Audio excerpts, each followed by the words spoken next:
Hello, hello, everybody. Put in one in the chat if you can hear me. Welcome in. We're going to talk about a new case and an older case, and they are very different from each other. So typically I like to keep it one case at a time, but I cannot help myself any longer. I've got to talk about this Karen Reed case, and then we're going to get into the Michael Vaughan case soon after. Kimberly Carter, thank you for joining, becoming a member of the evening crew. Woo woo. Julia T, glad to see you, hun. Will be listening as long as I can tonight. Thank you. Hey, Brooke, my sister from another mister. Good to see you, love. 21 months. You've been with me for 21 months. You are nuts. Thank you for being here, hun. Nancy B, hi, welcome in. You're in Massachusetts, eh? All right. But not a loser. Not a loser from Massachusetts. How's the chicken palm in there in Canton, Mass these days? I'm so country that I can't even do a Boston accent to save my life. Sorry. Sorry I butchered that. Thank you for coming in. Anyone else, if I missed you? Hey, Miss Ruba. Good to see you. And everyone watching the replay, glad you're here. Hit a like button for your girl Eve. Or dislike button, whatever you prefer. Just show me how you feel about my channel and my content. And all the lurkers in the back, you bastards, go ahead and hit that like button too. You know you want to. Because you know you like to hate me or you hate to like me. It's either one. All right, guys. Karen Reed. Has anybody been following the Karen Reed case? I know that you know I have. And I haven't gone over it on YouTube because I'm a Twitter person. So I do a lot of Twitter stuff. And that's where I've kept my stance on the Karen Reed case. Just because it makes it simpler for me. There's a lot of coverage on the Karen Reed case as it is. So, Turtle Boy has that monopolized over there. Just kidding. No, he's done a great job, in my opinion. You'll get to know who that person is here shortly. Hello, any Turtle Riders in the chat coming in or watching the replay? Good to see you. Good to see you. But yeah, I go on Twitter for the Karen Reed case. I've picked up some steam and some following on my stance on it. You either believe, from what I'm seeing, you either believe Karen Reed is innocent of murdering her boyfriend, John O'Keefe, who was a Boston police officer. And the crazy thing about this whole thing is the amount of alleged, I'm going to have to say alleged, but I feel that it is very obvious, of the police corruption covering up who may in fact have actually murdered John O'Keefe. There's a lot of things, little bitty things, that kind of stack up into big things as to why these theories came to be. So let's get it started. Who is Karen Reed? This is just for my followers, my members and subscribers who may not know about Karen Reed. It's very complicated, but I'm going to simplify it as much as I can. All right. Karen Reed and John O'Keefe were invited out to the Waterfall Bar. All right. I believe it's called Waterfall Bar. And basically they have drinks. They were invited back to a fellow police officer's family's home. Jim McCabe. You're going to hear Jen McCabe. She is the one that was communicating with John O'Keefe on coming over to the home so that they could hang out. I'm simplifying this a lot. But Karen, they had some drinks at this bar. There was a bunch of, police officer, family, friends, and all that stuff. There was, I think, 9 or 11. Which one is it? No, 11 people that were at the home stating that they never really saw anything that had happened to John O'Keefe. Well, what happened to John O'Keefe? Let's just skip to that. So Karen and John are going to the house. There's some communication with Jim McCabe as to where to park. John O'Keefe exits the car. Karen Reed is watching him go in, and before he goes into the home, she looks down at her phone. 5 minutes go by, 10 minutes go by, 15 minutes go by, and she doesn't see him. He's not answering. She gets pissed and leaves. Somehow, the next day, without hearing from him, it goes from her searching for John O'Keefe, calling him multiple times. What was it, 70, 50 plus times, something like that? A lot. Calling Jim McCabe, and you'll hear Carrie Roberts. Carrie Roberts comes and picks them all up, goes to look for John O'Keefe, and boom, he is in the front lawn of the cop's house that he was at, dead, or probably soon to be deceased. Karen runs out, tries to do CPR on him. It's freezing cold. It had been snowing. And that is basically the gist of it. Somehow, her going to try to help revive her boyfriend, John, became murder charges. It's nuts. Absolutely insane. So that is the literal, probably terrible rendition of what is to allege had happened that night. This was in February of 2022. Jumping into now, because of all of the hoorah, there's so much, y'all, that has transpired and things that have happened. Turtle Boy is a award-winning journalist, as he says, who has covered the case once he started hearing that things didn't start to add up. And now he's got, 9 charges against him for all sorts of shit. Witness intimidation or tampering and things like that. Very serious charges.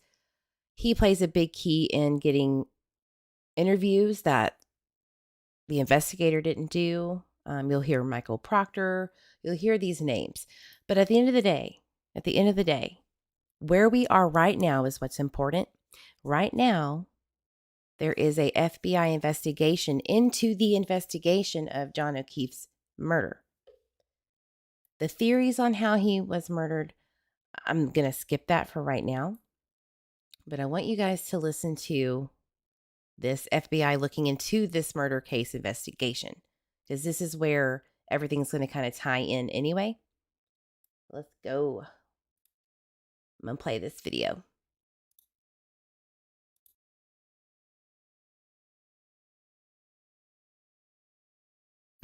We are learning new developments out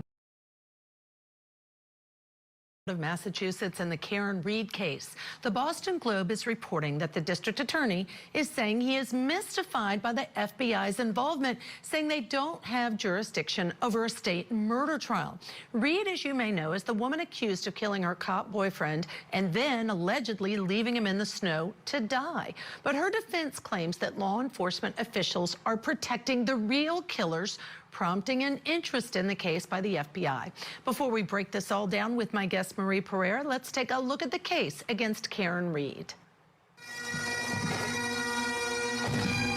John O'Keefe was a good cop, and he was a good man. That's why my client was with him. Karen Reed is accused of causing the death of her boyfriend, Boston police officer John O'Keefe, after a night of heavy drinking. Prosecutors claim Reed backed her car into O'Keefe during a snowstorm and left him to die. But all right, that is the biggest contention, because the murder weapon here is allegedly, to the prosecution, Karen's Lexus. There are, here's the problem with the prosecution, and this is why I believe the FBI is investigating. There are inconsistencies with the reporting of Michael Proctor, who was who works for the state police. Where John O'Keefe was murdered. I mean, these are cops. You know, Brian Albert should have gone outside, and they didn't. He didn't go and help his fellow man, knowing he was out there. They never went outside when they found him. Nothing happened. So it was very strange from the jump. But Karen's weapon was allegedly her Lexus. And the lack of evidence, in my opinion, and the misconstrued evidence of the taillight, misconstrued, it was a cover-up. This is a cover-up. It's just, there's no way. There's just no way that she backed into him going the speed that they're saying. It's wild. You're really going to have to go and search like the nitty gritty of it. There's been so many good creators. Turtle Boy has done an amazing job covering the case, of course. But it's wild. I highly suggest going to Microdots to kind of get the gist of the vehicle. I can play that actually. I'm sure they won't mind, and it's hilarious too. Oh my God. But let me continue. But Reed's defense says the Commonwealth has it all wrong. With each new piece of evidence that comes in, we're more and more convinced of my client's innocence. O'Keefe's snow-covered body was found outside the home of another officer in Canton, Massachusetts. According to the prosecution's statement of the case, the couple was invited to the house after the bars in downtown Canton closed. Witnesses told investigators they last saw the couple at the Waterfall Bar and Grill. Others said they saw a black SUV resembling Reed's parked outside the house, but never saw O'Keefe come inside. Reed told investigators that she dropped him off at the after-party and never heard from him again. She went home to take care of the kids, and then she called him 49 times. Where are you? Why aren't you back? She was the one to go back to that residence to look for him. She was the one to find him. She was the one to try and keep him warm and give him CPR and try and revive him. But Norfolk County prosecutors question those actions. They claim voicemails and text messages detail strains in the relationship and the victim's desire to end their relationship, including a voicemail from the night he died in which Reed allegedly told O'Keefe that she hated him. Also, O'Keefe's niece and nephew who lived with him allegedly told police that the couple fought constantly about the relationship and breaking up before his death. Prosecutors point to a broken taillight on Reed's SUV, pieces of which were allegedly found near O'Keefe's body to suggest she ran her car into him. A forensic pathologist opined that significant blunt force trauma injuries occurred prior to Mr. O'Keefe becoming hypothermic. Cuts and bruises were found on O'Keefe's head and arm. Somebody being hit by a car, I would submit, does not look like they had been punched out by Mike Tyson. And the victim here looked like he had been punched out by Mike Tyson. He absolutely did. John O'Keefe looked like he had been bitten by a German Shepherd who was trained to do a takedown of somebody who was on the run, while also getting beaten by someone who liked to do boxing, a boxer perhaps. And ironically, that is, those are two things that definitely are connected to the house that he was found in front of. I'll just say that. Reed's lawyer, David Yannetti, says his client is not responsible for O'Keefe's injuries. I believe that the evidence shows that she didn't hit him. I've said in the past that his injuries are not consistent with being hit by a vehicle. And by the way, the Lexus taillight breaking, coming in contact with a human being and not a hard surface, makes no sense to me. I think it's going to make no sense to a jury. If not Reed, who? Her lawyer says that there's a lot they still don't know. This is a case where the homeowner, being a Boston police officer, was treated differently than he would have been if he were you or me. A lot to talk about. Thankfully, Marie Pereira is still with me. All right, first of all, the public attention on this case, because it seems like you have two sides adamant. Number one, that Karen Reed killed her boyfriend, no question about it. And number two, no, she didn't. It's a cover-up, and a lot of the cops at the party did it. What are your thoughts? I think her attorneys are doing an excellent job at defending her even before the trial begins, because there's certainly public support. And on top of it, they really do have evidence that would prove that she didn't do it. There is so much evidence, in my opinion, that it will exonerate her from these charges. It's insane. I just wanted everybody to kind of get a grip on this because I have a little mini series that I have been working really hard on. And it's kind of funny. You know how I do my spin, excuse me, on things to make it lighthearted, but also very to the point and serious. And look out for that.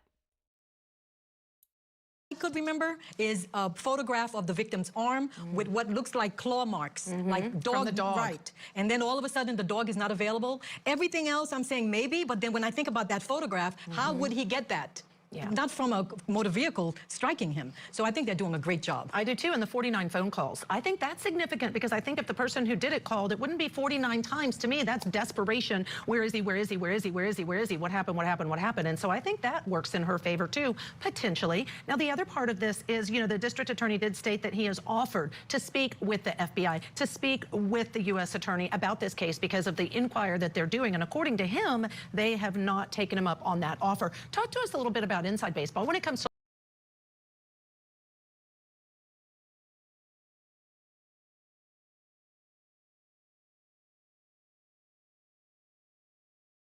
All right, let's get to Twitter because Twitter is a lot better. In my opinion, I like Twitter better when going over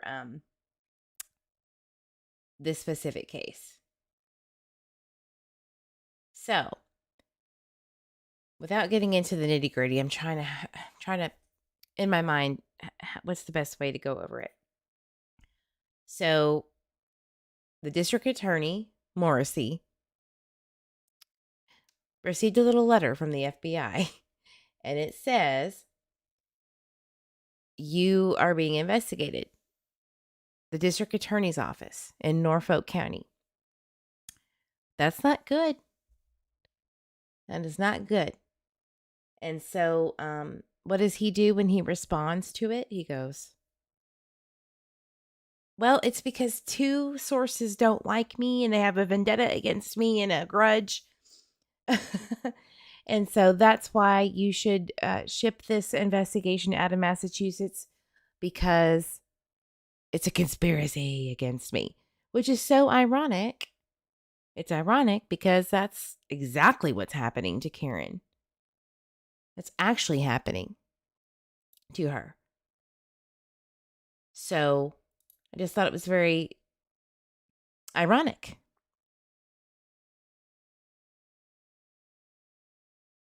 And so there is a 911 call that was released, but here's the thing, and Blair did a good job covering it. But he got a copy of it that wasn't exactly clear, even though it's kind of hard to hear some of the things going on. So basically, when Karen Reed was calling John's phone while she was looking for him, she dropped her phone in the car, and John O'Keefe's phone, which was underneath his body or near his body, one of the two, was recording on the voicemail what was going on with Karen Reed's phone in the car with Jen McCabe and Carrie Roberts. It's horrible. It pisses me off, to be honest with you. And here's a clip of it.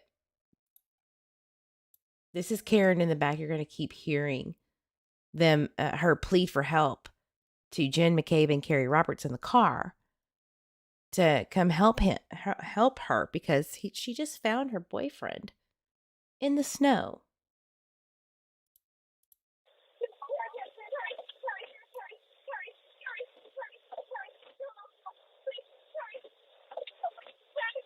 I know I'm on the phone with the ambulance. I know. Oh my God.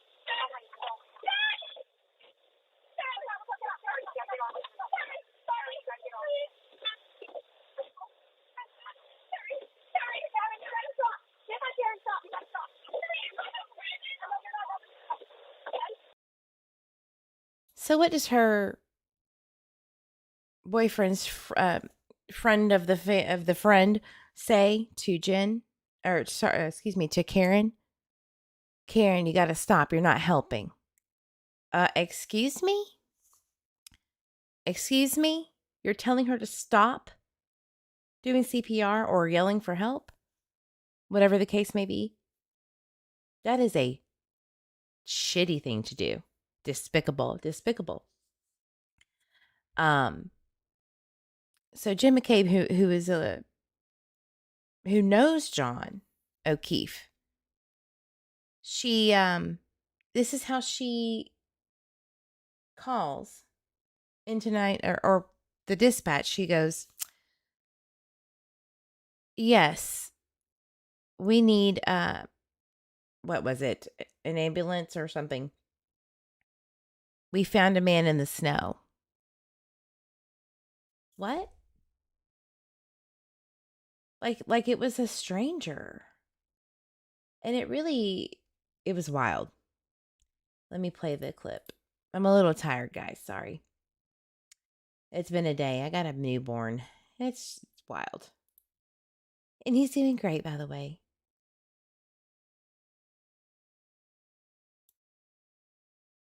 I do advanced search. Hold on.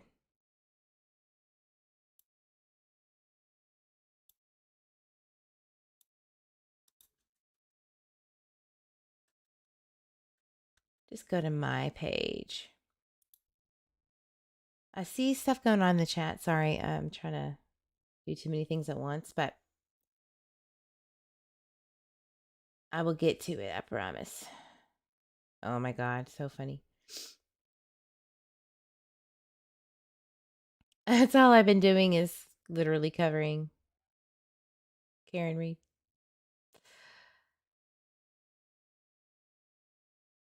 All right, here we go. Here's how it starts. Yes, I need someone to come to 34th Smith, 34th Fairview Road, Vietnam. There's a man passed out in the snow. Yes. Fairview Road, Vietnam. There's a man passed out in the snow. There's a man passed out in the snow.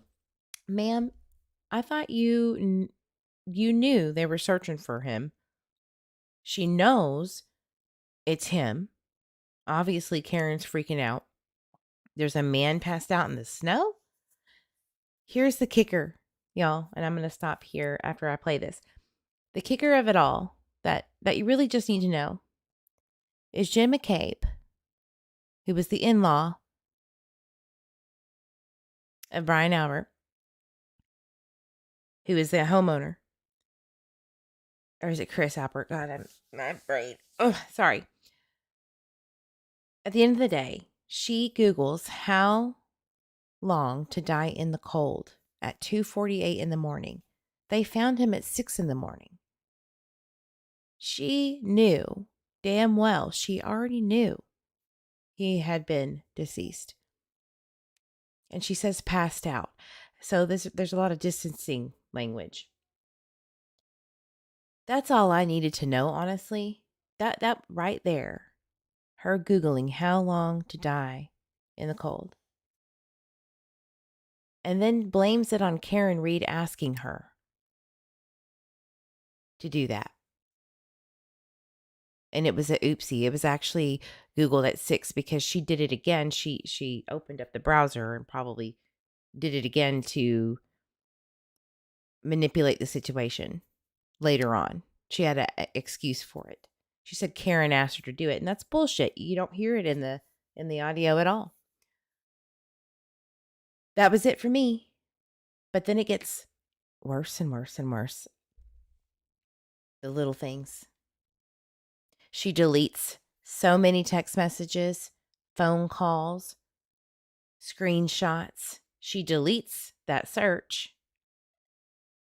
I mean, that's all I needed. Hey, Jeep Girl. Glad you're here. Good to see you.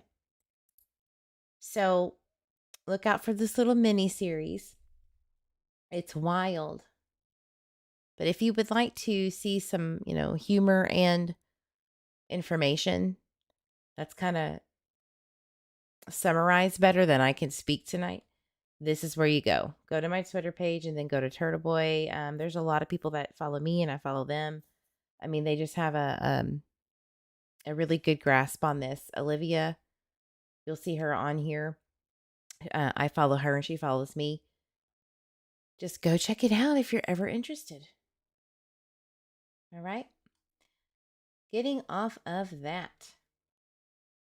I don't know. I'm sure everybody here has seen the intro that I did for Michael Vaughan, the Michael Vaughan case. The Michael Vaughan case. It's been kind of brutal lately, trying to understand what's going on. There is a little bit of an update, sort of kind of, but honestly, a lot of information that I'm about to tell you is me sleuthing the hell out of things and getting it from weird sources like commissioner's minutes, meeting notes, and, things like that. And also watching other lives that cover Michael, MJ, if you will, and busting through those theories. It doesn't make any sense. Some of the stuff that's been floating out there, and it was really interesting to hear the theories of the Brandon Shirtliff timeline. Well, honey, I sat down and actually broke apart his the JLR interview with Brandon Shirtliff and broke it up into morning, midday, and evening. Because if it was such a big deal before 6:40 to 7 when he was allegedly abducted, if it's such a big deal to know what he was doing beforehand, or all of the 4 suspects, and I'm assuming there still are, but I can't really tell you for sure. Kind of looks like they might not be, could be, sort of, maybe not. I don't know. Hey, Matthew. So, if it was so important to know what they were doing beforehand, you really have to think about, first of all, who was the odd man out? The one that screams sus the most, I guess, in all of it. And then what are they capable of doing?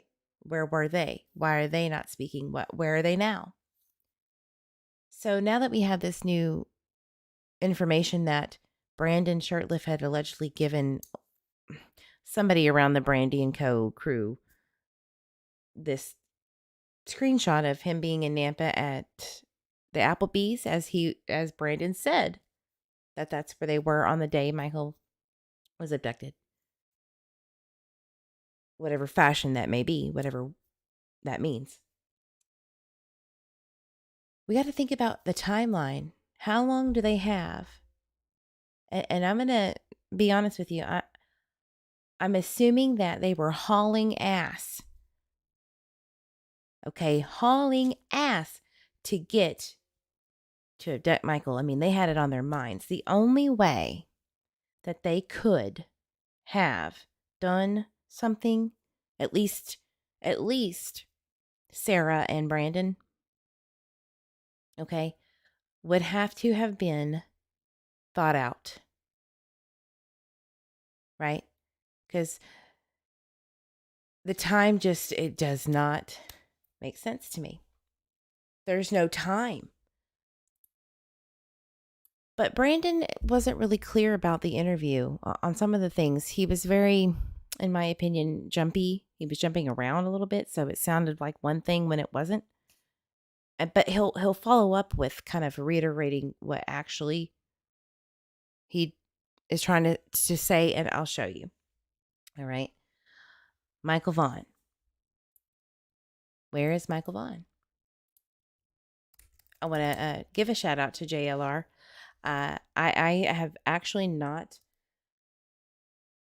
been up to speed on the JLR Bullhorn Betty drama.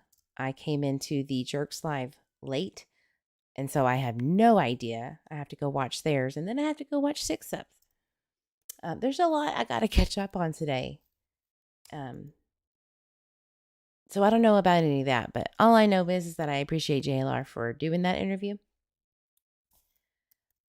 So when Brandon was talking to JLR about stuff, everybody's like, why can't you do this? Why can't you, why didn't you do this? Why did you go to the Chevron? Blah, blah, blah, blah, blah. What time was that? Well, you have to take what Brandon is saying and then look at what was going on around that time. What else was going on around him to corroborate or to prove he was full of shit? Okay? And that's what I want to get into on this live. You're going to be kind of surprised because I want to save some of the juicy stuff for the series that's coming out on that. Hopefully I'm wrapping up this little bitty piece that I'm like waiting on confirmation on. So hopefully in the morning I can roll out at least the first two. But I want that confirmation first. And I'm sure that that person is busy and they'll get back to me when they can. But that's what we're going to get into. However, before that, there is an Argus Observer article that came out. I'm sure you saw it on, if you watch Crime Lines and Lies with Brooke. I believe Level Headed also went over that, but who cares? So let me get it up for you guys. We're going to read the article.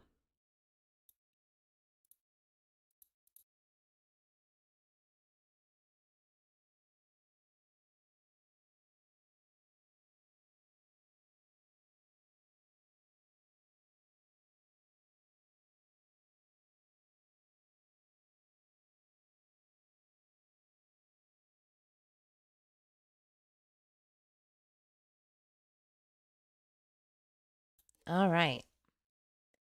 So let's do this.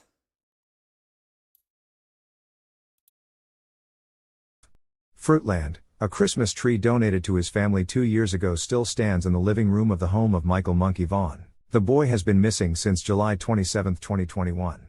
We have not taken down the tree so graciously donated by Fruitland High School, said his mother Brandy Neal in a phone interview on Thursday afternoon. It's been up in the living room for 2 years now. I don't have the heart to take it down. She said the tree has little fuzzy bears, flowers and different stuffed ornaments, as well as some that have been added over time. We had a few people from social media and around the Treasure Valley that have sent us ornaments that we've added, Neal said, noting that some have all the family members' names on them.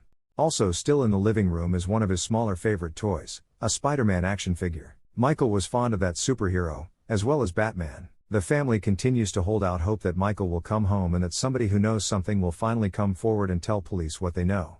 As another holiday draws nearer, Michael remains in the planning. We always buy him gifts just like we do with all the kids. We have all his Easter, birthday and Christmas gifts he hasn't been able to be here for, but they are waiting for him.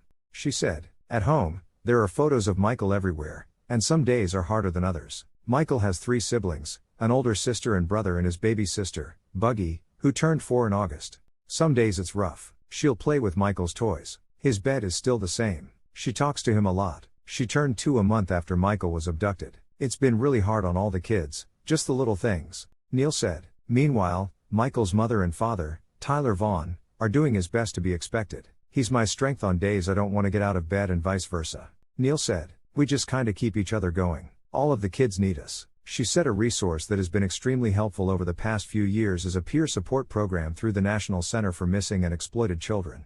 The program helps families of missing loved ones by pairing them up with someone who has gone through the same or similar situations. Neal said that resource has been extremely helpful over the past few years.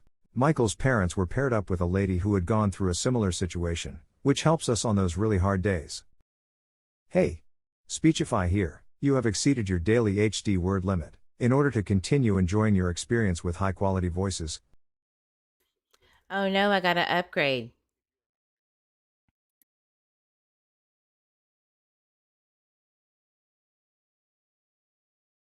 Hold on, guys.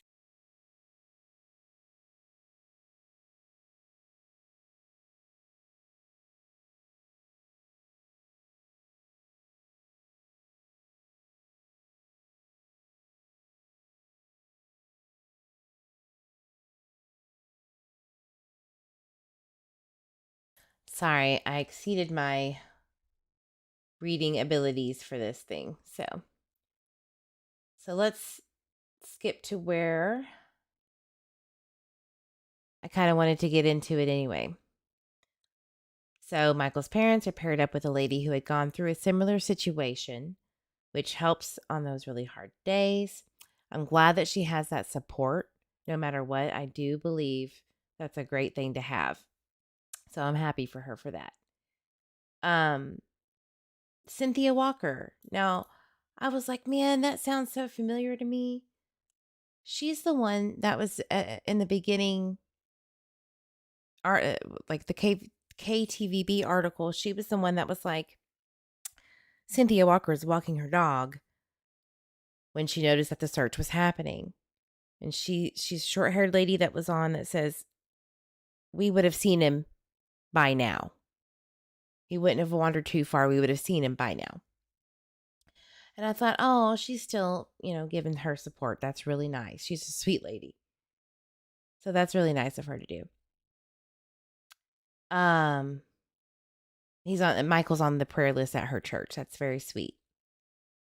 And she brings over cards and stuff like that. So she's got some support there.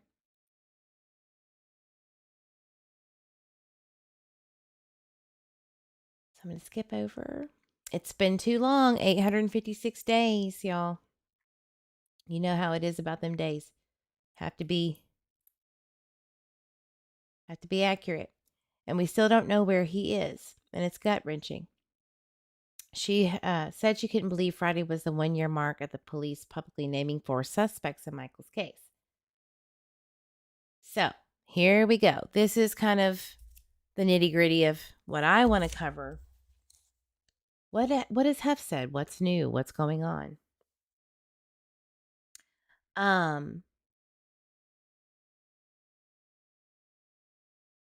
So we already know about Sarah. We're not going to go over that. Police then searched Wandra's yard and a neighboring yard, which was the Starkeys, but said they did not find Michael. And on December 1st, 2022, they named the other suspects. We already know them. Brandon, Adrian, Stacy, Wandra. Sarah Wandra's charges have been dismissed without prejudice. She is serving several years in Idaho for unrelated gun crime. When Stacy Wandra was named a suspect, he was already incarcerated for the federal custody for a gun crime unrelated to that of his wife's. He was lodged in the Ada County Jail on those charges. About a week later, he was released. After being sentenced in November, about a week later, he was released from custody for time already served. Remember what I said? All right, now, he's out. Nobody go after him. Well, what happened?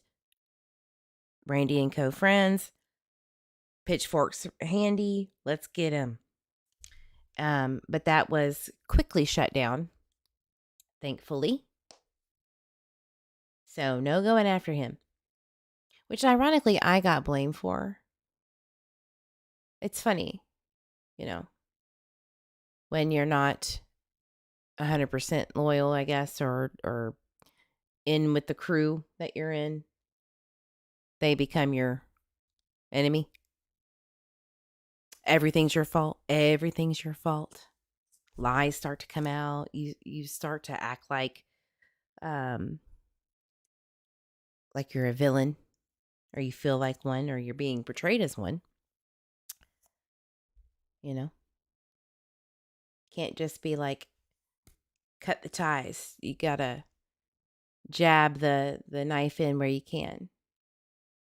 But you know what? It's all right. Things are coming. All right, so moving on from that, citizens were very concerned about, is the community safe with Stacy Wandra being out and about? J.D. Huff says he is aware of the release, did his best to answer that question in a phone interview on November 30th. This was just a week ago. Poke the bear. That's right. Poke the bear. Try me.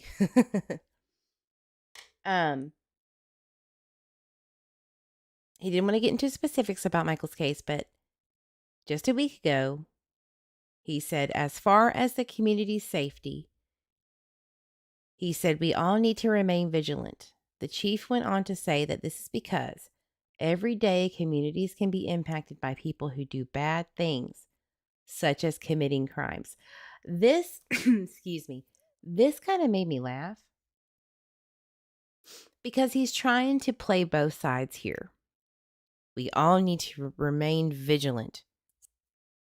And you're like, yeah, because the guy's nuts. Like, watch your back, man. And he goes, well, because people just do bad things, such as committing crimes. Well, no shit, Sherlock, honey. We all need to be vigilant in our day-to-day lives and watching for criminal activity, no matter who it is. So it was kind of funny to me. Like, yeah. Thanks, Captain Obvious. No disrespect, but, and I know, but he's just trying to be candid in a way, is what I'm getting. He goes, it's a tough question for law enforcement, as we're always doing the best we can. Our goal is to make people feel safe and confident in our abilities to mitigate risk, and that's what we will continue to do. Okay. So that really didn't answer, like, in my opinion, much of anything when it comes to Stacy. Because they probably wanted to know, are you still going after him? Are you keeping an eye on him? Should we be looking at him? Do we need to call you if we see him around? Like, what do you want me to, And he was like, just be vigilant. If it yields, it yields. If it doesn't, it doesn't. I don't know. I just didn't feel like that was a legit answer. But, so, Fruitland did submit Michael's case to Fayette County Prosecutor Mike Duke months ago. He said the investigation is not over, though. Our investigation is continuing, adding that it is now in Duke's hands, and I'm optimistic that this thing is going to move forward. That's good. I hope so. I thought we were moving forward. I thought we were at the end game. But, you know how justice works. It's very slow and sometimes grueling. So he says, the case remains part of the daily operations for FPD detectives who are busy every day still following up on leads, still interviewing people, and none of that has stopped. With the investigation ongoing, Huff still urges anybody with information to come forward in regards to the abduction of Michael Vaughan. Now, I've probably put half of you guys to sleep in chat, so if and when you watch the replay, I do feel like if they're always wanting information to help their case. But I feel like if they had a case to take to grand jury, why don't they have charges? I remember JD Huff saying, I'm trying to fall asleep, says Miss, don't you dare. Why didn't they have it when JD Huff said that there was enough evidence to charge Stacy? I don't get it. And I think that was a boof. I think that was jumping the gun there. But maybe, we don't know what he knows. I think it's very dangerous to say that unless he really thought that they were going to come forward after the excavation. I don't know. But I can tell you that I found some information that will surprise the shit out of you. So hang tight. You might want to grab your friends and your drinks and your snacks, because you're going to just when you're about to fall asleep from watching me or listening to me, boom. You're going to go, "Oh my, I'm up." All right. So, grand jury. So since the case has been handed to the prosecutor, oh, I forgot to mention there is still the reward fund is active. Anyone with information leading them to the recovery of Michael, there it is.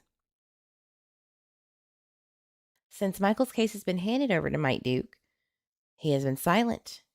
In a phone call near the end of September, he said he expected to charge it. But notice it had a lot of complexities. After the newspaper learned a grand jury hearing happened in August, after the newspaper learned a grand jury hearing happened in August, it happened. It has sought out to find out whether they are deliberating related to Michael's case. However, Duke has not returned numerous phone calls, and no, he will not. Yes, a very high maintenance little boy. Yes, talking about my son. My littles. Both of them, really. On Thursday, the Argus Observer caught up with Payette County Commissioner Anne Marie Kelso. She was the prosecutor for Payette County back in the day, before Mike Duke took over. And she goes, although it's been numerous years since she served in that role, she was able to provide, or excuse me, I'm sorry.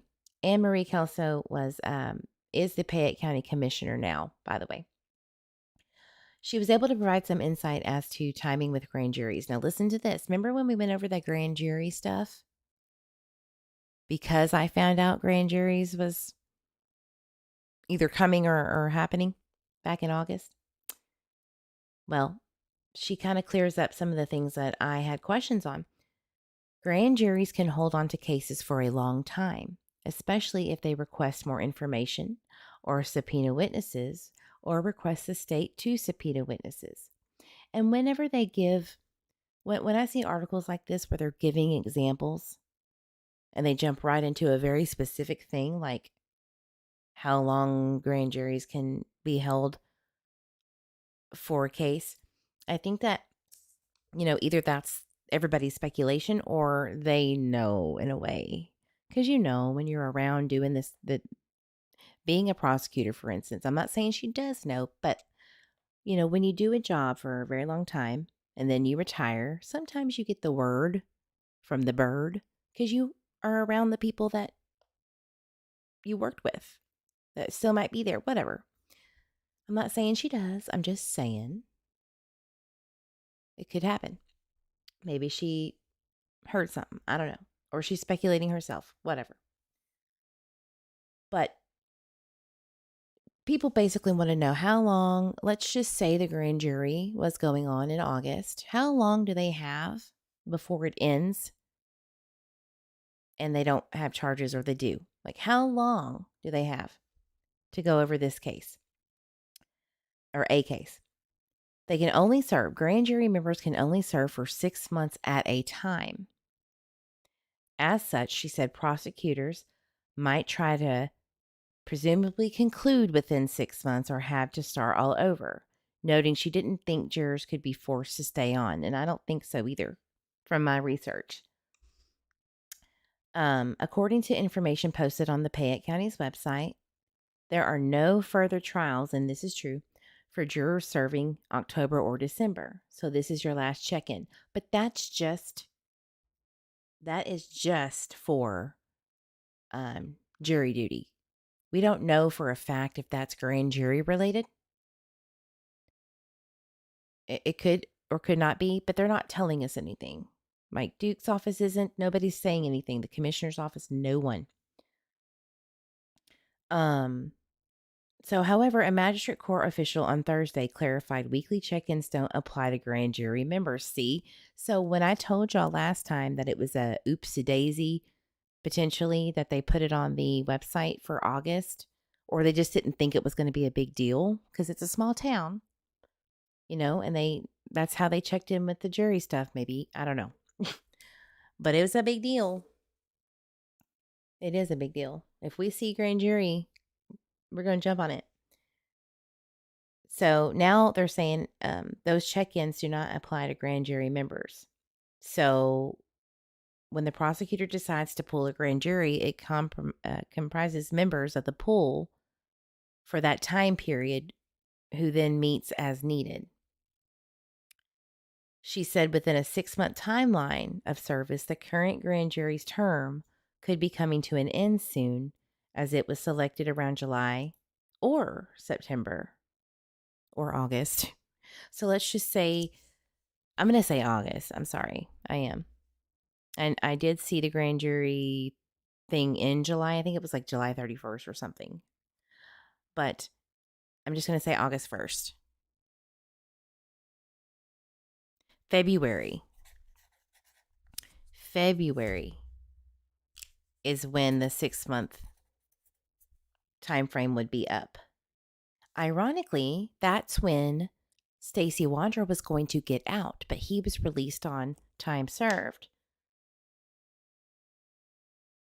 So I thought that was interesting that it lined up right with Stacy when he was supposed to get out in February, but he's out already. So I don't know if that timeline was kind of the point. I don't know. Maybe it was just, it's coincidence. I don't know. But I do think that it's interesting. So they have until about February, which is going to be here before we know it, right? At 2 months.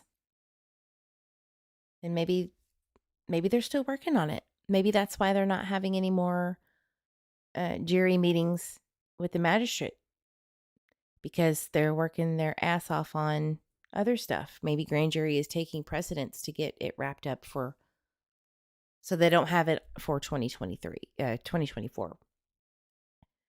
All speculation, of course. So Kelso said when she was a prosecutor, she did have a big murder trial on her hands, but never had to deal with the case to the extent of Michael's. In discussing some of the ins and outs of managing such a large case, she reflected on her own experience. The amount of documentation that has to be accompanying this case, with so many agencies and so many tips, I can only imagine how much paperwork, evidence, and documentation has been generated. It sounds like almost a full-time job for someone. She also commented that the prosecutor's office has been faced with staffing issues, and this is true. I've seen it on the commissioner's meeting minutes, but believe those to be resolved now. And she would know because she's in those meetings. Remaining optimistic, continuing to work on this case keeps police hopeful. From our standpoint, we're just going to stay at it, keep the accelerator down. Our hopes are to recover Michael and bring him home to his family. I don't like thinking in the negative. I guess that's how we remain optimistic. We are still receiving tremendous support from our community. Then Neil echoes the same sentiments. Keep sharing Michael's picture on social media. Try to every day. Michael is still missing. We don't have all the answers. She wants to thank the law enforcement and community for the support. I believe everyone is still as dedicated as day one to finding Michael, and that's really important. So, I'm just going to say now we have this alleged looming deadline of February, let's just say. It could be nothing. They could have, I don't know, they might not have anything then either. But that's just kind of like, I like these little timelines in my head, at least, that maybe there's something coming in February at least, or, because I think it's just driving everybody mad, especially the family. What happened to Michael Vaughan, and where is he, and who is going to be brought to justice? Right? So, wanted to cover that. Now, back to Brandon Shirtliff and his interview with JLR. I want everyone in the chat to think about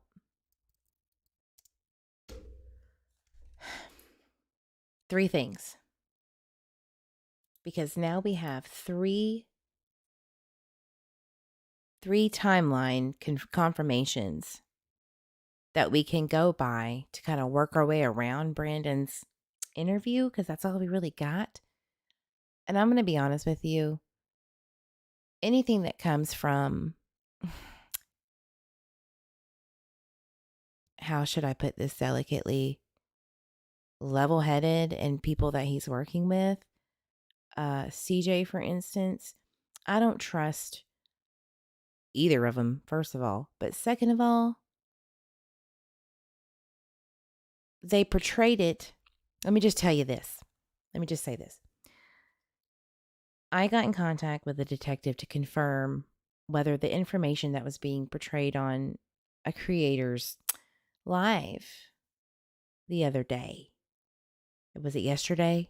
If it was in fact, you know, something that they should not have out, because these are suspects, right? You don't put out conversations of two suspects talking to each other as it was portrayed. Come to find out, it actually wasn't them two directly. It was somebody else. So it sounds to me like somebody was portraying themselves as Adrian, maybe, or Stacy, or whoever it was talking to each other. I think they said it was Stacy and Adrian. Well, one of them wasn't it. That's all I know. I don't know how or the ins and outs, but I don't trust a fucking thing that comes from them. I don't.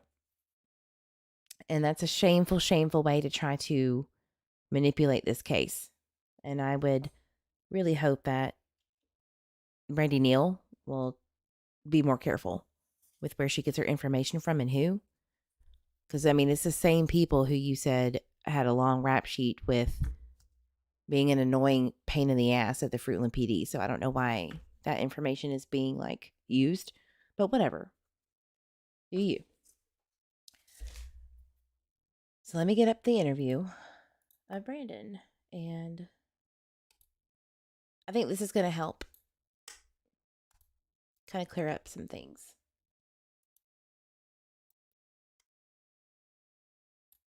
Oh, and also, please be careful who you speak to. Like, people, creators, friends, anybody that's like in that bubble, be careful who you speak to. No one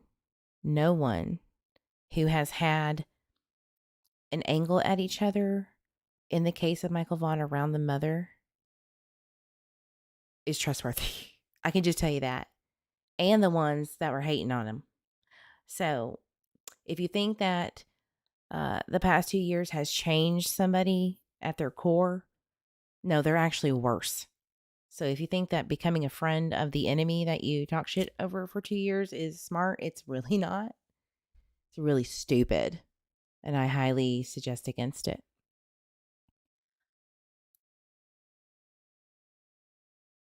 All right. So we're going to jump to 1444.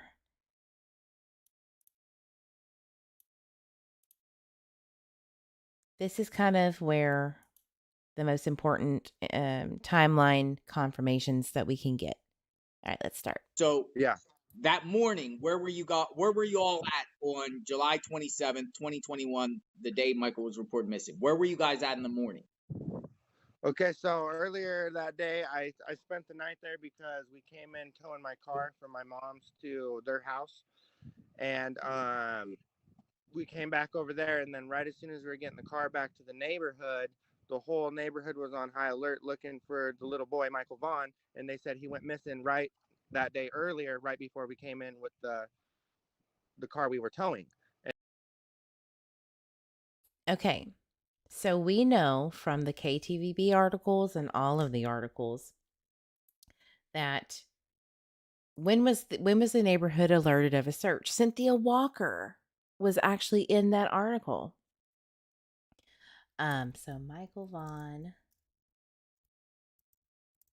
missing. I'm just gonna you know how I like to go from the very beginning to show you where I'm getting my stuff, not just a screenshot.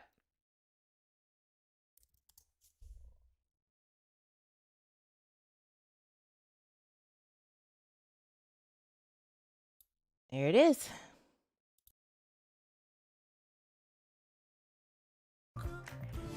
Thank you for joining us here on the Saturday News at 6. I'm Shira Matzow. We begin with that breaking news that we've been... Sorry, I did click on the wrong one. I thought I saw it. Hold on. We'll get it.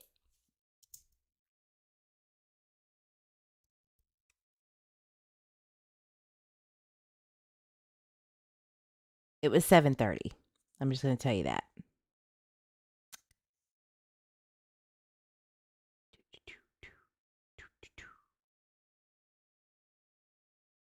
Became aware of the boy went missing at 7:30. Yep. Okay.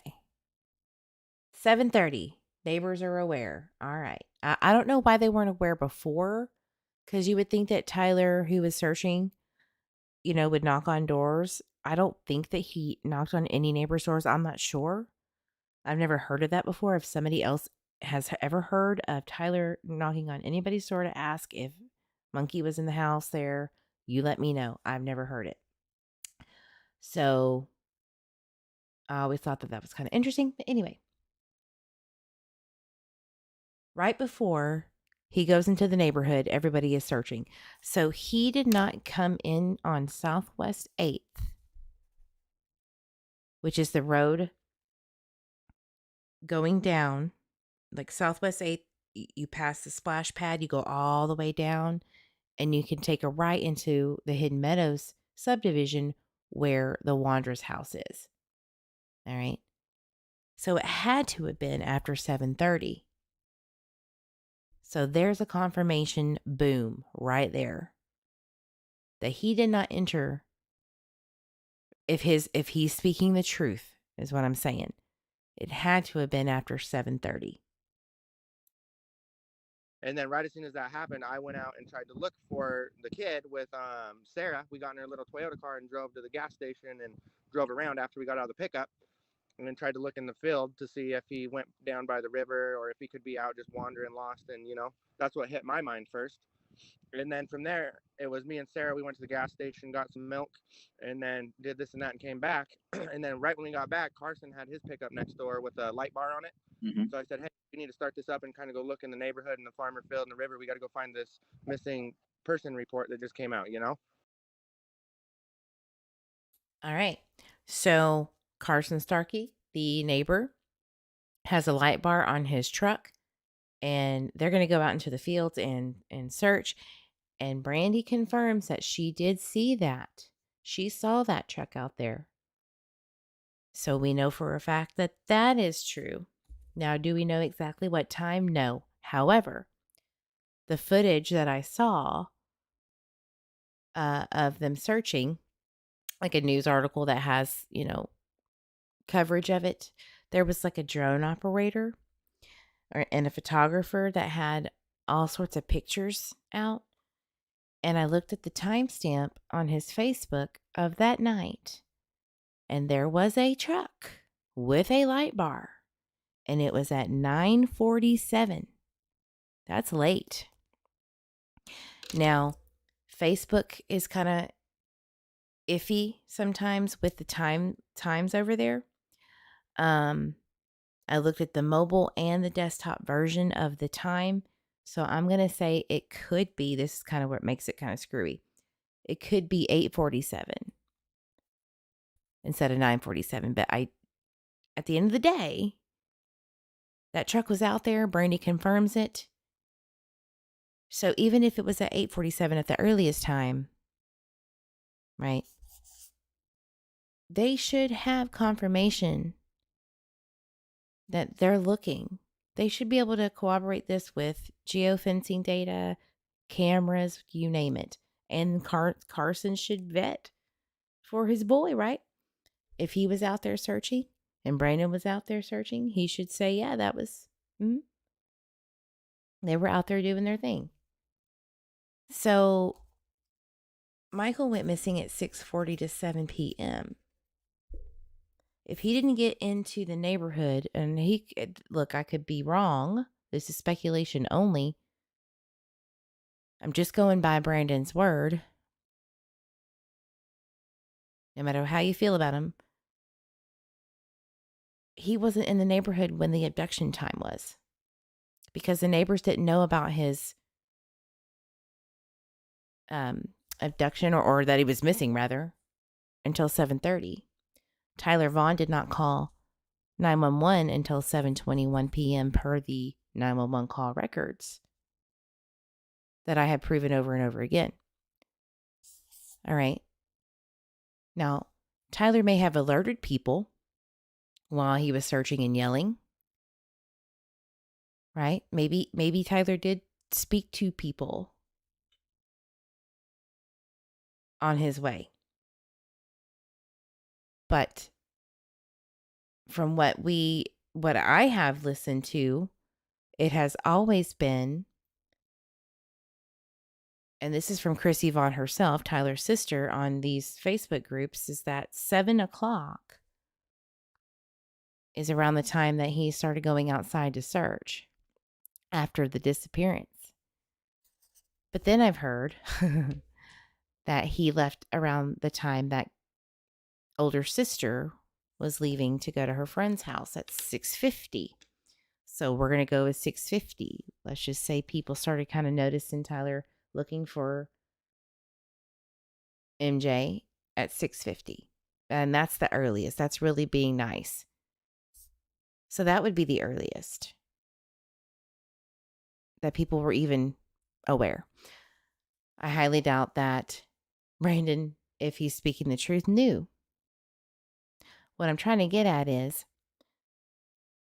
the abduction time of 6:40 to 7 does not line up at all with the timeline that Brandon said he's coming into the neighborhood. CCTV footage would be able to confirm or deny Brandon's claim is what I'm trying to say. So, it would be really nice to know, I'm sure, from Brandon's perspective and Sarah's and Stacy's and Adrian's, did you catch everything on CCTV? Are you clearing my name or not? Are we lying? Are we not? I mean, you know what I mean? Like, it should not be difficult to confirm or deny this. The only person that I think is kind of strange in all of this is Stacy, because he was there the entire day when the other three were in Nampa and Kuna and all these places. So that's what was on my mind right when it happened. But earlier, before that day, before we towed the car, we went to Applebee's. And What time was that? That was earlier in the day after we woke up and had breakfast and watched TV and coffee. And then we went, me and Sarah and one of our other friends that was there visiting for like a week or so because he came in from the airport. He wanted to go visit his family over by Nampa area somewhere by the Karcher Mall. Who was that? So that's Adrian. Is that the Adrian? All right. So Karcher Mall opens at 10 a.m. Okay. So at the earliest, they would be around there at 10 a.m., which I doubt. Probably more like 10 or 11. I'll say, somewhere around there. So we could hypothetically say they are probably lunchtime, right? I think it's later. So I know for a fact that on 7/27/21, a video was uploaded onto Stacy Wandra's TikTok of an area that I did confirm the location. I'm not going to say it here, but it was uploaded at 7:42 a.m. on the 27th, before Michael's disappearance. And everybody was like, oh my God, they're recording the area of where they took MJ. Well, if the abduction time is 6:40 to 7, it can't happen. Can't. Tyler said that he saw Michael up until 6:30 to 6:40. Okay? That's about the time. We're going to say 6:30 is when he went to go change a diaper, wake up the youngest, Michael's younger sister. So if he was at the home with Tyler, he couldn't have been anywhere else, right? 6:40 or 6:30 rather is the earliest time for anything at all to happen at all. And whatever, okay? We'll get to that. So the TikTok is irrelevant. if the abduction time is 6:40 p.m. when that video was 7:42 a.m. Hernandez? No, that's a different guy. Adrian Hernandez, I was locked up and incarcerated with him at the Canyon County Jail earlier this year, and he was just there for like some kind of a quarrel or marijuana or just some little petty charge. And he's just there for that. But this Adrian that I'm talking about was a different person. Who? Like, what's his last name? I don't know his last name at all. I just know that he was Adrian and he had like kind of an afro. And we went and did kind of a YouTube video that day where we were trying to make music and kind of like a car crash scene. Mm-hmm. And we were hanging out with him doing that earlier. And then after that, me, Adrian, and Sarah went to Applebee's where we dropped him off there after me and Sarah got a chicken sandwich and a soda pop over there at the Popeyes restaurant. Who bought the Applebee's? You or him? Or who paid? Sarah took me. All right, so confirmation at least at 4:47 p.m.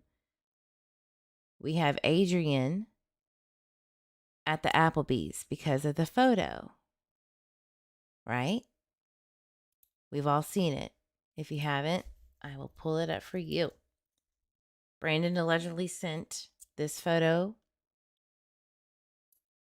to Brandy's peeps that are looking into everything.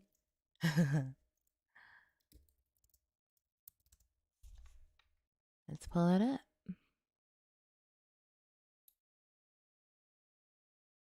Boom. The PR rep for the Michael Vaughan family stated, well, I guess Adrian really was at Applebee's.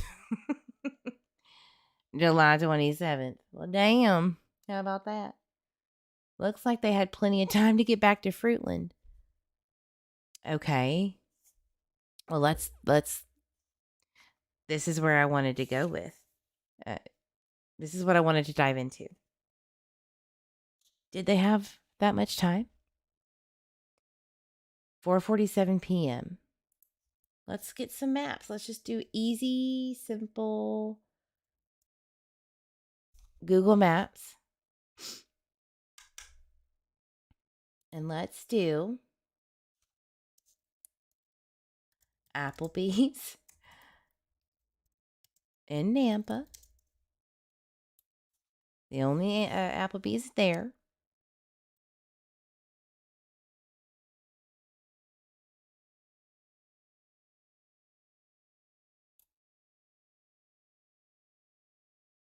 What the hell is going on? It's on Caldwell Boulevard, which is right next to Karcher Mall. Like literally, it's right. I'm just going to show you.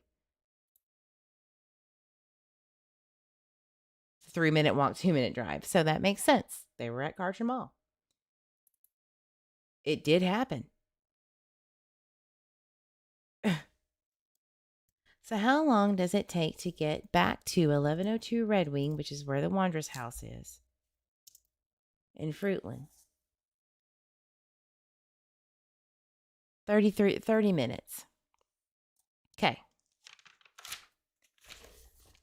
So can you imagine Brandon, Sarah, and Adrian in that little blue Toyota Corolla zooming over to Southwest 8th Street or 9th Street to come and take Monkey?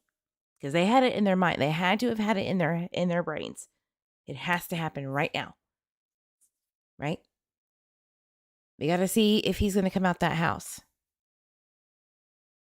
Somehow we're going to know that Dad is going to lose track of him at around 6:47. So we got to make it back by then, all right? We've been waiting however long to get this boy. Sounding pretty crazy, doesn't it? And I'm not trying to be disrespectful, but doesn't it sound a little crazy? But they didn't go straight back to Fruitland. But let's just say they did. 33 minutes. here's another one, 44 minutes if they go the long way, which I doubt. But let's just say they go down 84. That'll put them back at around what? 5:30. Let's just say, give or take, maybe 6 o'clock. We'll say 5:30 because they're zooming. They are ready. They gotta go. Because guys, they gotta go back to Kuna, Idaho, and get the Mercedes back to the house. They got to go. Like, let's do this. So let's just say it was 5:30. Come on, Adrian, get your ass in the car. We ain't got time for your shenanigans. I'm glad you saw your family. Let's go. So now we got to go back to Kuna to get that Mercedes and then come back. Right? So let's just say 5:30 rolls around and they come to Red Wing Street. Now we're going to go to Kuna, and I'm going to be careful with this. We're just going to do the road.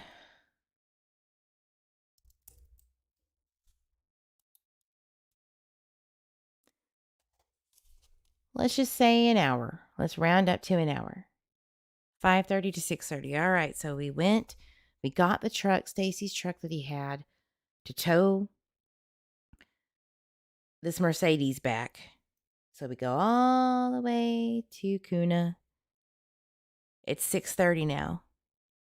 Then we go all the way back. It's 7:30 now.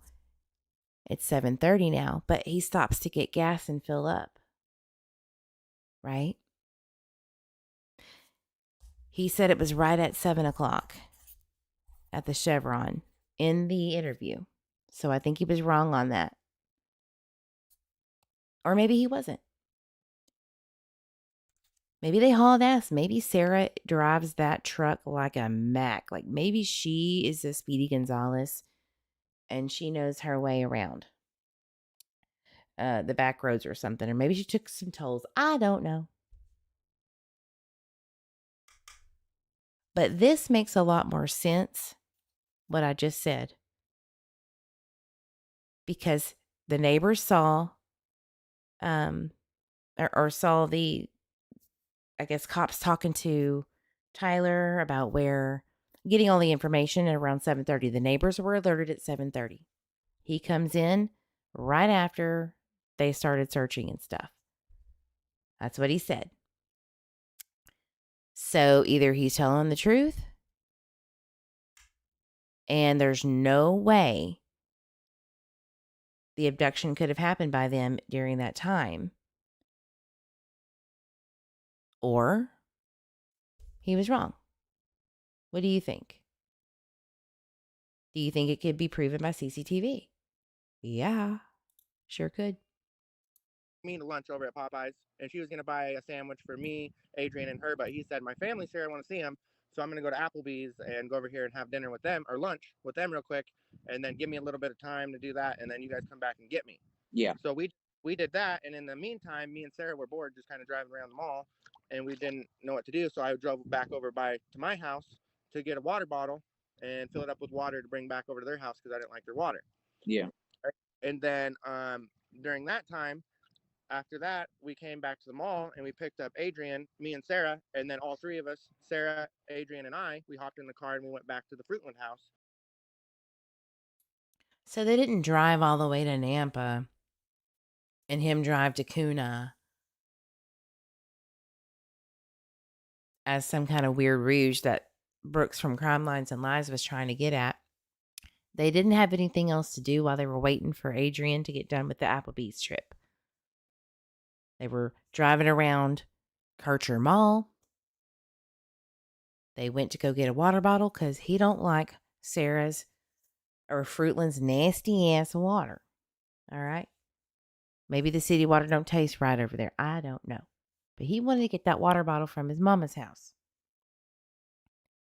So you're asking, well, how long does it take to get from Nampa to Kuna? Like, how long does that take? Let's check. They didn't go back home They didn't go to Fruitland and then from Nampa to Fruitland and then to Kuna to get the water bottle and then repeat. They went from Nampa to Kuna to get the water bottle before 4:47. They went to so many places that day, it could be corroborated or not. Like, it's literally a stupid decision if you did not go all these places that have CCTV cameras. You would be stupid to try to make an alibi where you can't be corroborated. Like, it's really that simple. Right?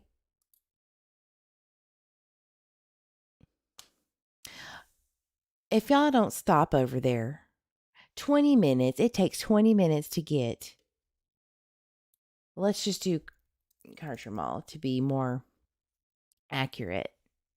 If y'all don't stop making a big deal out of 20 minutes, a 20-minute drive, that was a long time to burn. Let's just say they got to Nampa at 11.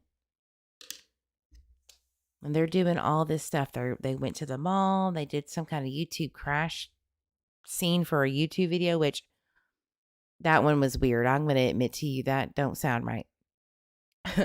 But they're doing all these things, going to get an iPad from a pawn shop. That's a lot of time to burn from 11 to 5. That's 6 hours. And they could have gone earlier than that, after breakfast. A lot of time to burn. Now, where's Stacy in all this? Stacy's at the house. So that is the most important person, in my opinion, to look at, not Adrian. Stacy, because he was the one home. What the hell were you doing all day, Stacy? Well, why doesn't he have any charges either, right? Where they do their taxi business. All right, so where was Stacy during all of this? He was back at the house. So you think Stacy stayed home all that day? Stayed home? We left him there at the house. I don't know if he stayed there the whole time or not, to be honest. Was anyone else there with him? I don't think so. I think it was just him home alone at that point. And that was before we went to tow. And they had dogs and cats there? Yes, sir. Yeah, they had one hound dog and like 3 or 4 tuxedo cats. So Stacy's there. You guys go out. What was Adrian doing at the mall? He was just visiting his girlfriend and his son. And then after that, we went over to Macy's and kind of went in there and shopped around for clothes a little bit. And we were playing on our iPads and just taking pictures, goofing off. And then from there, we go back, and then that's how it goes. Well, what about the afternoon from the mall to you going back to the neighborhood? Did you guys go anywhere else? Stop anywhere else? We just went over to a pawn shop, I think, just kind of look around at the pawn shop a little bit. And then I think he bought like an iPad, or he was trying to get a new iPad, I think. That's Adrian, right? Right, yes, sir. And then I think he bought one there. We went to the pawn shop, bought an iPad, and then came back, and we were just chilling. So what car were you guys all in? We were in that little 2016 Toyota Corolla. Okay, what is that? What color is it? White? It's a blue one. A blue. Okay. Yeah. And I remember you were telling me that they were towing your car. You told me earlier in another conversation that your car was being towed by their truck that day. Yes, sir, that's correct. So where's that come into play here? I asked them earlier that day if we could use their pickup to go to my house, my mom's house, and get my Mercedes Benz and tow it back over there so I could work on it if I was going to be hanging out over there doing the taxi business. Yeah. So when did you guys go over there to get your car? I think it was around like 6 or 7 at night. 6 or 7. Then you're saying. So he's unsure about the time, but he's saying about 6 or 7, which would probably be 6. Okay. If he's telling the truth. Which would make more sense if he's saying that he showed up at the Chevron to get gas at 7. It takes an hour-ish to get from Kuna back to Fruitland. It kind of does make sense. And if, like I said, if you listen to him, and then you actually listen to what was going on around the neighborhood, it corroborates it. I just don't understand if they were lying. Why do they not have charges? What's so hard to confirm or deny this stuff? You know what I mean? And maybe maybe there was an issue with all of it. I don't know. Or wild speculation here. And I'm going to get so much flack because it's not following Fruitland police. This is just a speculation. But a lot of people have felt this way, and don't lie, because you have. What if the time was earlier? What if everybody was wrong about the times? Maybe it was earlier. Older sister never sees Monkey when she gets home after 4 o'clock from her school stuff, her color guard. Never sees him, not once. Second to oldest brother on a TikTok does say 5, missing around 5. Could it be earlier, damn it? What's so wrong with questioning that with what has been said? Maybe it could have been. If there's no CCTV footage, there is definitely zero footage behind the splash pad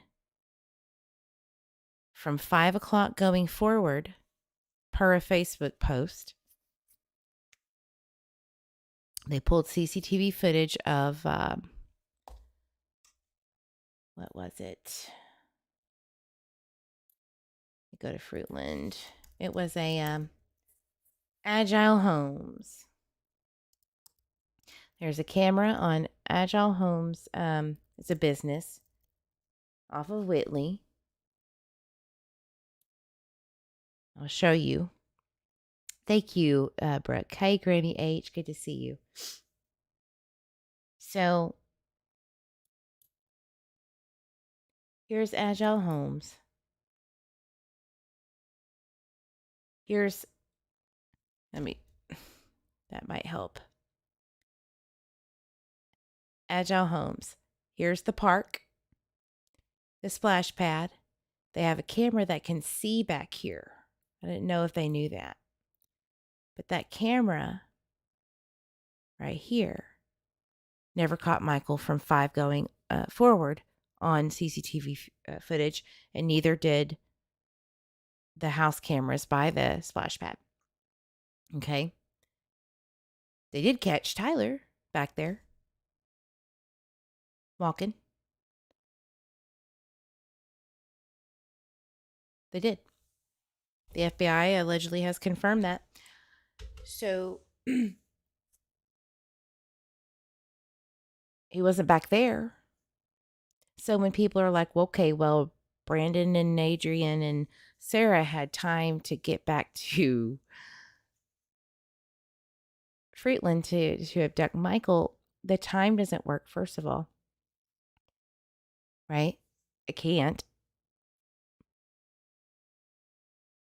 So why is this theory still... We really need to break this down. It's really not hard. 447 confirming if that's really true. And that's what the PR rep is saying, so I'm going to trust it and go on a limb here. Could it have been earlier if we're going to still stick to these people did it? Right? It's going to have to be earlier.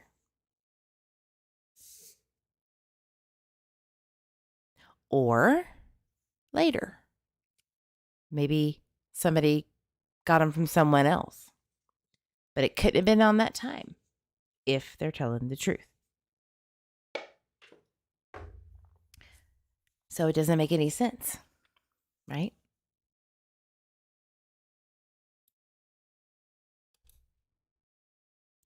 Another thing that I wanted to go over, I'm going to skip the rest of the who are all because it doesn't really matter. I do want to go back to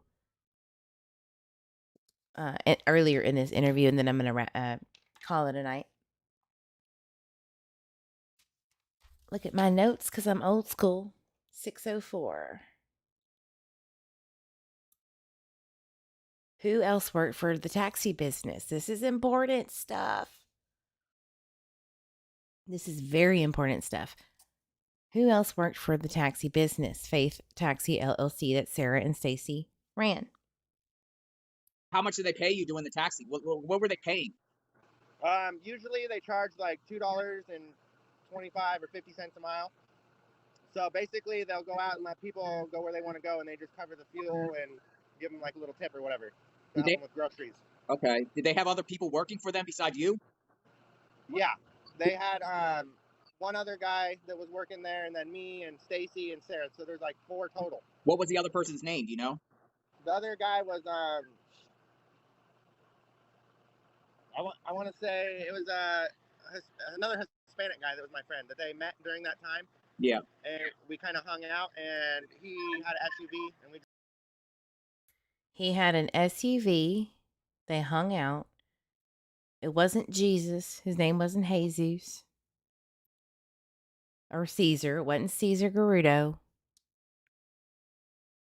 Who is this damn person who only stuck around for 2 or 3 days and jetted with the J name, the Hispanic? I have a feeling this person is so crucial because if Stacy wasn't driving taxi that day, and he typically didn't per Sarah on her TikToks, it was typically Sarah because Stacy is so overweight. That's why Sarah had to get help from other people to drive the taxi because Stacy literally couldn't.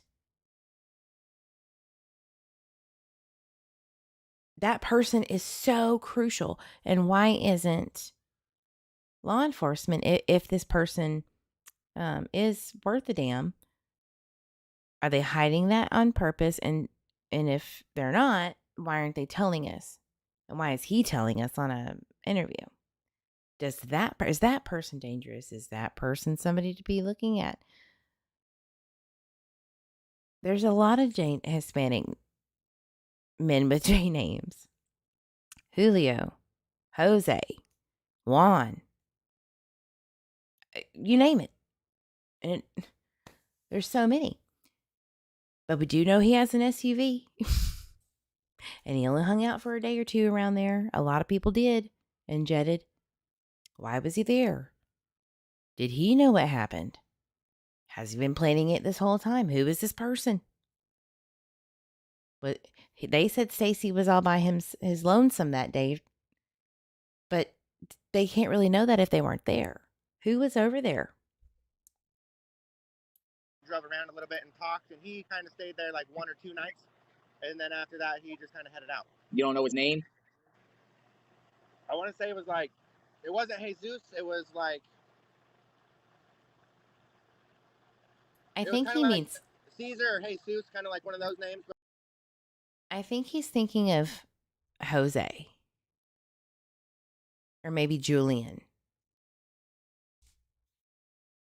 Maybe. But it started with a J. But it wasn't Caesar, the guy that was in the car with you in that picture, right? Not him. Right, because that was when that picture was taken. I only met him like 1 or 2 other times before that, because she didn't handle the situation properly. All right, last thing. Yeah, Julio, Jorge. Yeah, there's a lot of options there. So what started the excavation? JLR asks, what started the damn excavation? How did we get here? And what did the detectives tell him? Let's roll that beautiful bean footage. Okay, so going back to the couple weeks ago when authorities went to the Wanderers house with a warrant for the property to dig up looking for Michael, what brought them there? Like, who said what? Who said what to bring them there? Did the detectives tell you? I think that they said that the cadaver dogs, they brought dogs over there and it alerted, like on a scent trail or something. Mm-hmm. And there was rumors that there was a little tricycle bike over there and a little shirt or something like that. But why would people spread rumors? Are you thinking they were just trying to pin it on them? Grammy, you said when that pic was taken. I didn't hear that. Let me go back. I'm going to start over. authorities went to the Wanderers house with a warrant for the property to dig up looking for Michael. What brought them there? Like, who said what? Who said what to bring them there? Did the detectives tell you? I think that they said that the cadaver dogs, they brought dogs over there and it alerted, like on a scent trail or something. Mm-hmm. And there was rumors that there was a little tricycle bike over there and a little shirt or something like that. But why would people spread rumors? Are you thinking they were just trying to pin it on them? So there was rumors, and I have heard this multiple times. There was rumors that there was a scooter over there and a shirt found or a strip of some kind of material there, like kind of almost a rag. And I don't know what's true or what's not. Okay, I'll go back and try to listen to that again, but real quick. There was rumors about a tricycle, and maybe he meant scooter, and a red shirt, or a shirt, excuse me, not a red, but just a shirt or like a rag. Okay, that's odd, because I've heard that a few times from like locals, hearing from other people, never confirming it. Unless it's like his tricycle or scooter or his actual shirt with his actual scent on it. I mean, that evidence better be damn clear. You know what I mean? Because you could definitely plant evidence. How many people were coming in and out of that house? Definitely. Or, hell, not even know. Somebody's using your backyard as a place to put evidence. You know what I mean? It's a very rocky situation. God, I couldn't imagine how rocky it would be back there if I were detectives.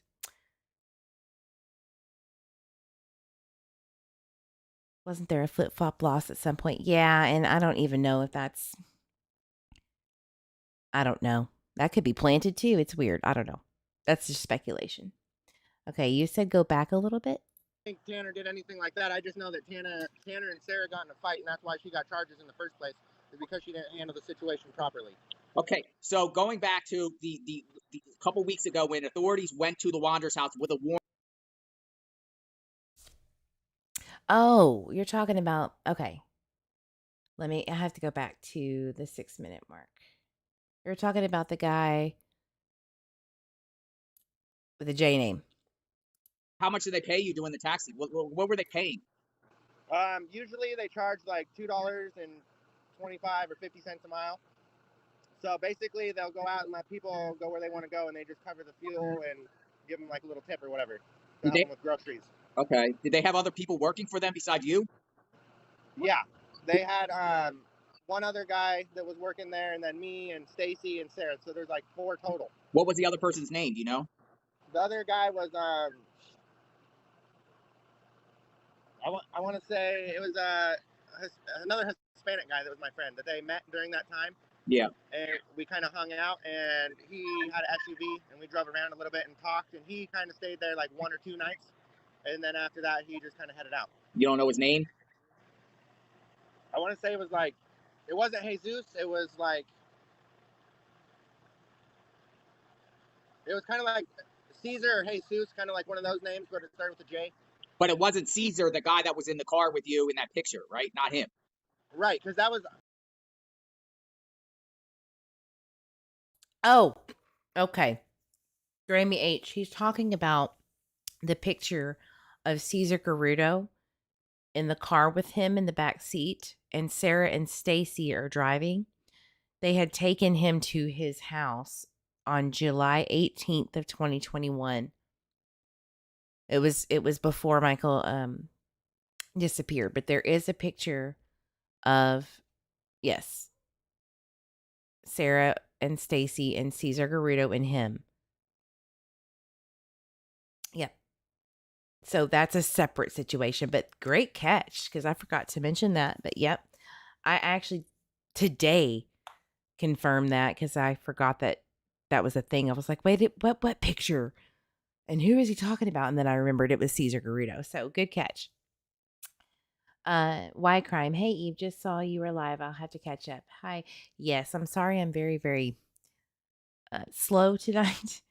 um, New mom, very tired. It's been a long day, but I'm gonna keep going though.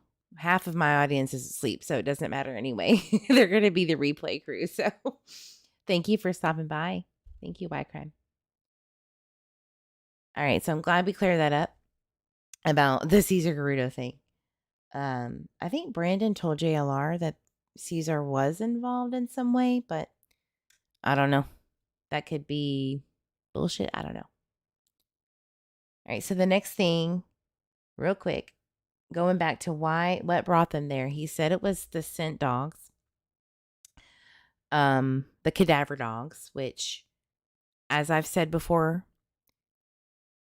they cannot know that it's Michael's scent.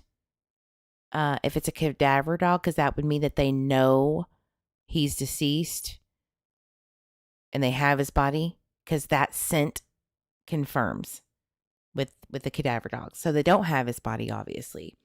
So they just picked up on human remains.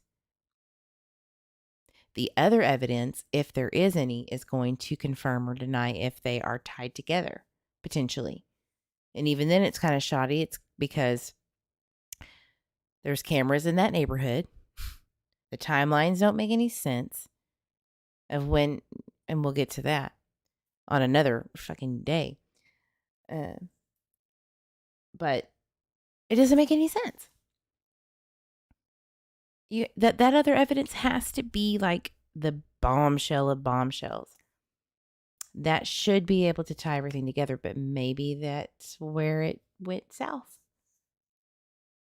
Maybe something happened where that evidence was actually crap. Very rocky situation, like I said. Yeah. Brooke says, but I don't think they were cadaver dogs because he was saying the trail ended there. No, they did bring cadaver dogs. All 3 cadaver dogs hit on human remains in that backyard. And we don't know why.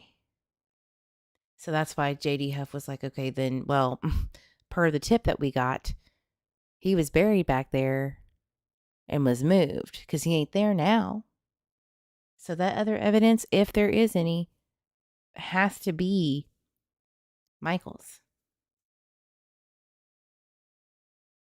So why are we not getting any justice for him if that evidence is so clear?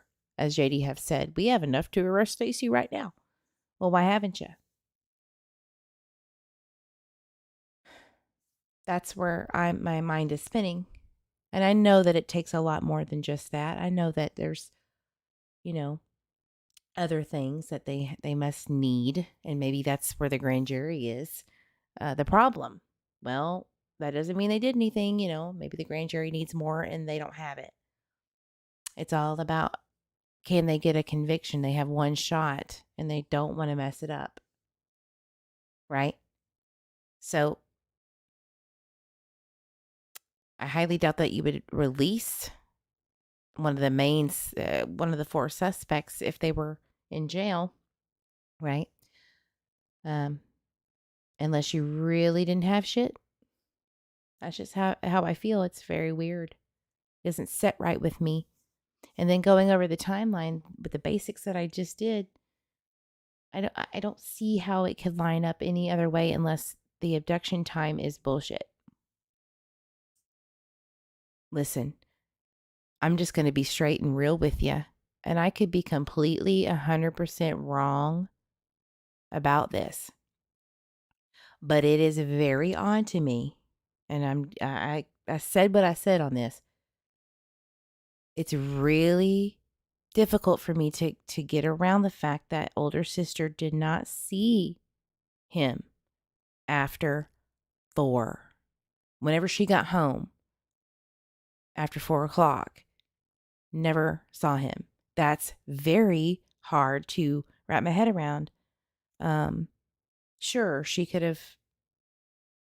He was playing outside and she went to take a shower and take a nap and she got ready and headed out the door. I get it. Sometimes teens don't see their other one, their siblings. But then the other sibling said 5 on a TikTok, and he could be wrong. He was 12. Maybe he didn't know time. I think that would. I think he knows damn well what the time is. At 12 years old. Uh, but there was no clear time then of the TikTok of the older brother. So I think the times are, they cannot be, in my mind, cannot be accurate. The abduction times. I mean, look, I'm not the detective, and it's not my job to figure out the abduction time. And I'm not saying that I'm trying to. I'm just stating it doesn't make sense, guys. It doesn't make sense to me. And then you have these other people that know something. How? Ruby says, if he was there, he was moved there after the initial search. Otherwise, the trail scent would have led directly to Wandra's house. Right. They had all the dogs in the hidden meadows. But listen, this is the biggest kicker too. One of the biggest kickers. They said that Michael was last seen near his home on Southwest 9th Street and South Arizona and Cornwall Way from the very jump, and it changed very quickly after that. Jumped off of that quick. I think the first week it was like, okay, take the Cornwall Way off, right? Then it was Southwest 9th in Arizona. And then it was just near his home. It kept shrinking right back to the house. And I always wondered why that was. Why did it always shrink right back into the smaller area of the home? When all of these neighbors saw him, he was knocking on 3 doors. So I think it was 5 once, and then it came 3. CCTV one day, CCTV never happened. All these changing fucking stories. Excuse my language, but it's just the way it is. It's just the way it is. It happened. There was changing stories of the times. And a year after he disappeared, right?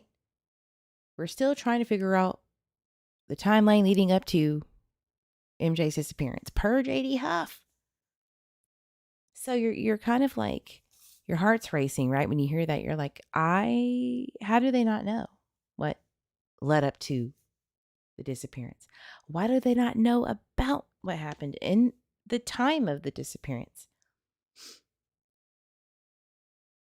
How did the admin of the group, the Facebook group that was taken over very quickly in the very first week, how did he know the timeline before it was ever released? A year before. How did he know the timeline before Fruitland released it? That's very strange to me. It's giving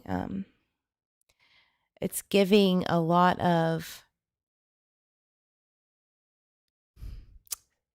what's the word? Doubt in the case.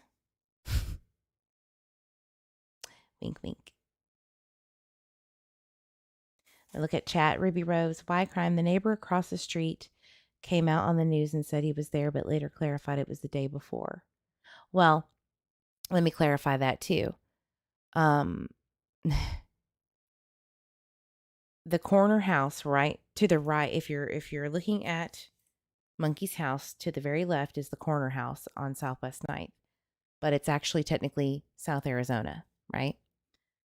That spits out onto Southwest 8th.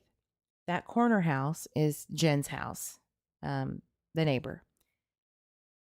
Monkey was there the day before. Okay? He was there the day before. Allegedly, her husband, the next day, the day he was abducted, that allegedly he saw him at the mailbox or around his house and said that he needs to go back home, and saw him go to his mailbox, Michael's mailbox. And that was it. That was just what was said. Now, we don't know if that's 100% true. She has not come out and spoken since then, that first week. So we don't know shit. We don't know anything about what the neighbors actually saw or heard and when it was. We don't know. Sometimes people think that they see something too. There's a lot of older people on that block. And apparently, per Brandy's words on a recording that I won't share with you today, the old man got his words mixed up. It wasn't him that saw MJ, it was this other neighbor. Which, that shit would happen every single day. It was not, pizza didn't actually get picked up by this person.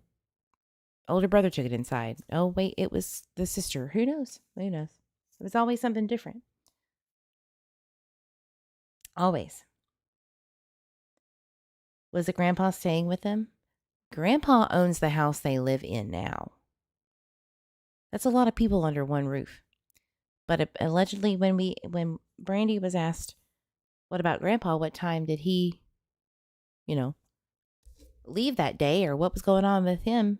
It was the afternoon. Well, we come to find out one of the family members on the father's side of the older siblings, stepmother, if you will, saw that it was 3 p.m. onward, that they were trying to figure out a timeline. Why are you needing to figure out anything? That was my question, but, we don't know if that's 100% truth, but she adamantly says she saw the whiteboard or the board with the 3 p.m. timeline. She adamantly swears she saw it. So I guess 3 p.m. is some kind of time for Grandpa. I don't know. I wish that somebody other than myself would ask that question and see what you get. Good luck. Let's not forget, sister never saw him that afternoon and she came home around 4. Well, that's what I'm trying to get at. And I'm not trying to pick a fight. I have gone over this for a year and a half. I'm just simply stating that this is why I can't I can't get around this timeline of 6:40 to 7. I think there's something wrong here. And I don't mind being wrong. Being wrong about that would not hurt a damn thing. We're not anywhere further or set back further than the day he was taken, wherever he was taken from. But I did see a very, very strange interaction on Crime Lines and Lies. Oh my gosh, there was like trolls in the chat or something. I don't know if you saw it or anything, but wow, it was really heated. Said something about, one of the theories is that the taxi was called to get Michael from somewhere. That was a very wild claim. But then I thought, oh wow, maybe they did. Hell, that's actually not that wild. Maybe somebody whoever took Michael and placed him somewhere, maybe they called the taxi service and that guy with the J name came and took him away. I don't know. But it's not actually that far-fetched, is it? That's actually, wow. A troll came up with a really good idea that I'm sure has been thought of by police. That's their job, I'd hope.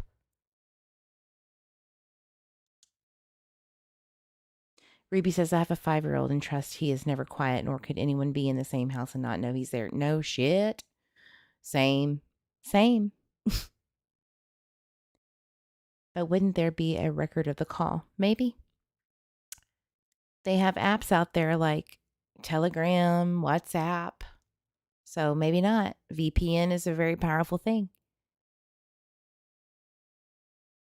Or if it was somebody very, very, very close by, like a neighbor. I don't know. Maybe they just walked over there and told them. I don't know. Maybe they're hiding that person, the actual person.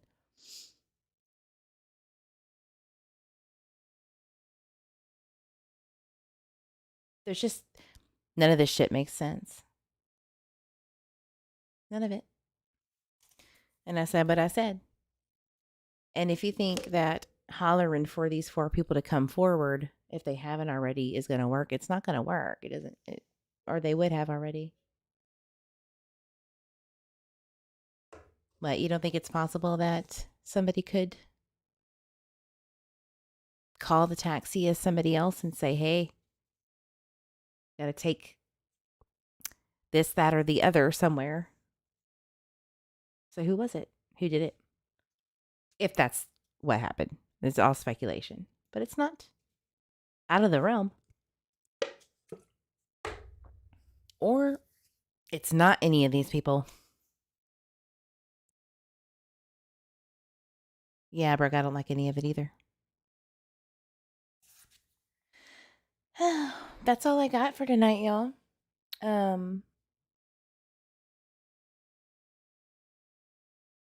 If y'all have anything, any questions at all, please go to my playlist and check it out. It's not bad. It's not a bad playlist. Got a lot of videos. And I do want to say this before I go. It's going to be negative. So everybody who is here, this is not directed at you at all. And if you don't know what I'm saying, don't worry about it. But before I say that, I'm going to do my little spin-off. You know, as I say, drink your water, hug yourself, your babies, your fur babies, your grandbabies. I will see you on the next live. And hey, weasels, go fuck your